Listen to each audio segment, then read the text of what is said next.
So I was looking through the 3D Mark leaderboards the other day because Steve over at Gamers Nexus was talking some smack about our benchmarking skills. I didn't see it though, I don't watch his videos. As usual, Kingpin from EVGA is way up at the top holding the record in 3D Mark, Time Spy, Extreme and all that stuff. But when I looked a little closer, I saw, what's this? He's only using a 7980XE 18-core processor with 4 GTX 1080 Ti graphics cards. And I thought, this is my opportunity. My one shot, my mom's spaghetti.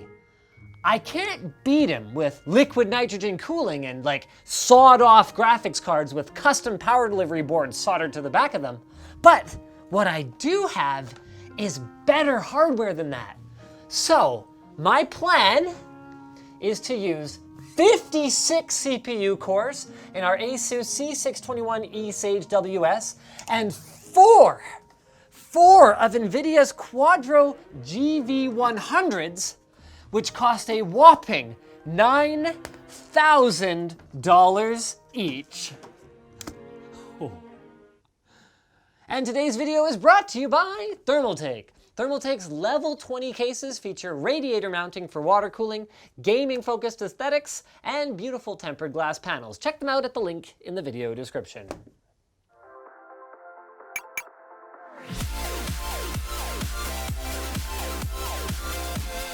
Are you not entertained? I'm gonna throw in a quick spoiler alert here. My dastardly plan to troll you guys with this setup didn't work out, but it's still worth going through the process because it is a pretty unreal rig.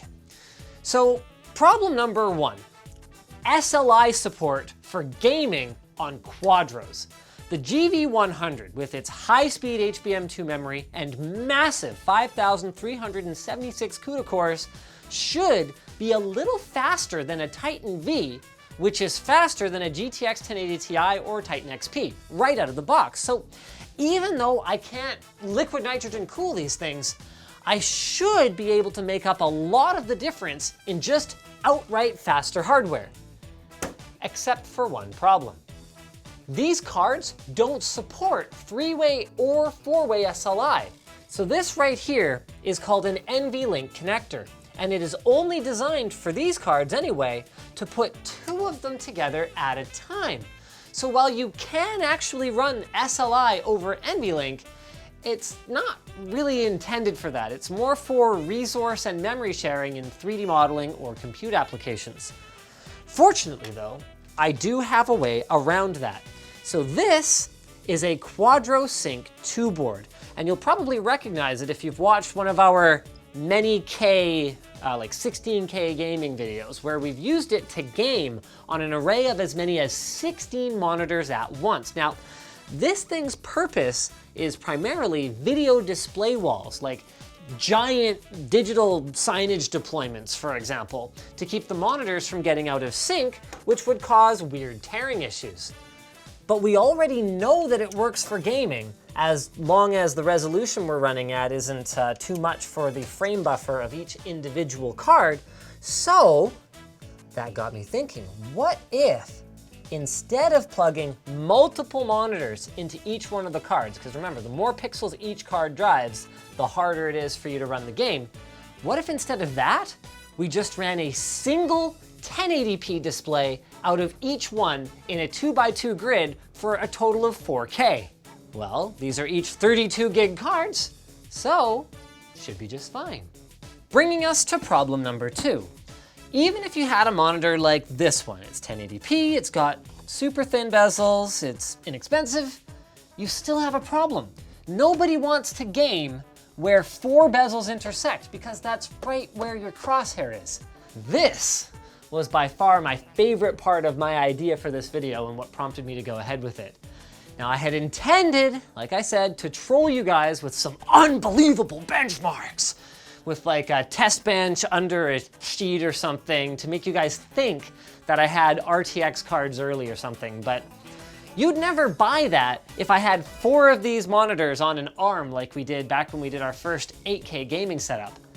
So, what if we used LG's 43UD79? It's 43 inches, 4K, and thanks to its 4 separate inputs, it could be split into quadrants. So let's get it set up, shall we? One thing I should do while we're setting this up is give a massive shout out to Benny over at Memex, who did a personal favor hooking me up very last minute with one of these guys, actually 2 of them. Displayport to HDMI 2.0 active adapters. The active part's important because, well, for one thing, these Quadros don't have HDMI, so you have to run DisplayPort, and we've only got 2 DisplayPort inputs on this monitor, only one of which is actually usable because it's a Type-C, and you can't adapt this to that. There are cables, but they are directional cables. They don't go both ways. The Quadro Sync 2 card here only works if every one of these cards is hooked up to the same type of display. The card has to think it's DisplayPort, so that's why the active signal adapter is important. So every card thinks it's hooked up to DisplayPort. Just the amount of hassle that I went through to get this thing working. Just, but it was totally worth it, sort of. Here's an example of one of those directional cables. They only go from a Type-C output, like on your laptop or something, to a DisplayPort monitor. They don't go the other way. Oh, it totally makes sense. It's just not something that I thought about when this video was in the early conceptualization stages. Can we all just stop and appreciate for a moment that this is $36,000 worth of graphics cards here? I guess, props to Nvidia for lending them to us, even though we're totally not doing what we said we were gonna do with them. Nvidia gets real cagey about gaming on Quadros. They don't like people talking about it. Okay, so HDMI 4, HDMI 3, that's what I want. Boom. Yeah. Boom. Done. Finish. And you can see how seamless it is as you move between them. So you'll get a little bit of tearing. We got a little bit vertically there. Generally, actually, that's probably about the worst I've seen. But then you can see here, moving between these two, we get nothing. Oh, and now, see it's oh, yeah. So it's not perfect, but I figured it would be good enough to trick you guys. All right, let's bring up some 3D Mark here. And there it is, Time Spy Extreme. I think this would have been believable. Yeah, you can see the characters walking right through the intersection of all 4 of them, and you can't see any tearing. Pretty neat. And yeah. So that's pretty underwhelming.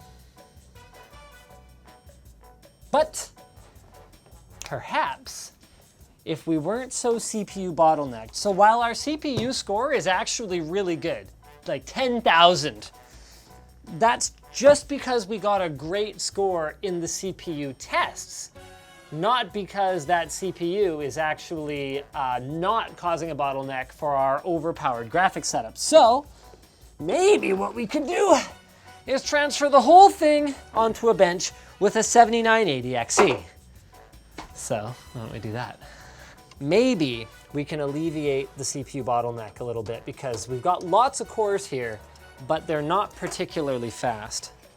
You do enough bench swaps, you get pretty fast at it. And as expected, this is really not a lot better. Also, I'm having another weird issue where the color's a little bit off on the bottom left quadrant for some reason. I've actually run this before on both of these setups. I have no idea what it's doing this time. As you guys can imagine, by this point in this whole process, I was feeling pretty discouraged because we are a far cry from the results that I was expecting. I mean, it's not like the entire thing is terrible. Like here, we can fire up a game here and see that actually in-game performance looks pretty darn good. And we're just gonna ignore this weirdness because this is the first time I've seen that. But This is not the benchmark breaker that I was really hoping that it would be. Oh, I know what it is. It's the whole 0 to 255 versus 16 to whatever black depth thing. How do you adjust that? You know what, I bet I have to break down the mosaic. You can see, not in mosaic, I'm not having the issue, so I think it's just a matter of like, it just went wonko for a second there. Yeah, see, it works perfectly this time. So let's run a game or two on this thing. Not bad. So what I can hope for here is that we will get some pretty awesome frame rates in GTA 5. Why is this game so bad at running in full screen? Hey Anthony, can I borrow you for a minute? No, I don't want to, like, can I just GTA 5 is so horrible for this. change more things than one at a time? Like, okay, how do you crank it? You have to manually crank it. Should we crank all the settings first before restarting it? You can't. You can't. It'll reset it if you say no. So the good news is, throughout the process of getting all of our GTA 5 settings cranked, this tearing line down the middle is gone, so that's pretty cool. Now we can see if our 4K performance is impressive, because we have got this thing dialed in to hurt anything other than a godly graphics card setup. Why is that off? Did it even, oh, it did. It registered everything else, just not the MSAA, so that's neat. Multiple reboots later, we've got all that on. Yes, I want to keep the new settings. Yes, yes, yes. And then we should be able to do extended shadow distances now. Now let's find out if in a situation where we're not quite so CPU bottlenecked, this thing can knock our socks off. Anthony, are you ready? Am I ready? Yeah. Are you ready? Are you ready? Are you ready? I'm ready. I'm ready. It's loading still. So what would you expect? I would say this will do like 90. You think so? Yeah. Yeah, It's chugging. that's stuttering. It's suffering. So I still maintain this was a pretty cool idea. Perhaps works in GTA 5, DX11, yeah. Yes. Let's just throw it on here. Okay. So how impressed are you for $36,000? Not very. All right, let's see what it's actually running at here. Yeah, no, it's just only running at like 30 FPS. Okay, what is a Peltzer V8 something or other? Oh, 15 FPS. Oh, okay. Well, I mean, that was clearly the frame rate drops. This is very realistic car physics we've got going on here. Are you saying you don't ride your car along walls? I'm saying that they probably wanted this car in their pool, and I'm doing them a favor. So basically, between the amount of GPU horsepower we have and the difficulty of synchronizing them and managing resources between them, there are many, many bottlenecks that prevent this theoretically cool setup from actually performing well in the real world. Speaking of performing well in the real world, Corsair's Strafe MK2, or Mark II, mechanical RGB keyboard is an update from the previous fan favorite and now has all the features you've been asking for. It comes in either Cherry MX Red or Cherry MX Silent switches, with Reds offering smooth and linear actuation, with Silence dampening the sound by 30%. It's got 100% anti-ghosting with 104 key rollover, so no matter how fast all of your keystrokes are on the keyboard, it will register all of them. It's got 8 megs of built-in storage, so you can take all your RGB configurations and macro customization with you. It's got easy access multimedia audio controls, allowing you to make on-the-fly adjustments, and the top of the keyboard is a built-in USB pass-through, which allows you to plug in a mouse, smartphone, flash drive, etc. So check it out at the link in the video description. Thanks for watching, guys. If you disliked this video, you can hit that button. But if you liked it, hit like, get subscribed, or maybe consider checking out where to buy the stuff we featured, assuming that you have a real professional task to use them for at the link in the video description. Also down there is our merch store, which has cool shirts. Not like this one. They're dead. Which has cool shirts, and our community forum, which you should totally join.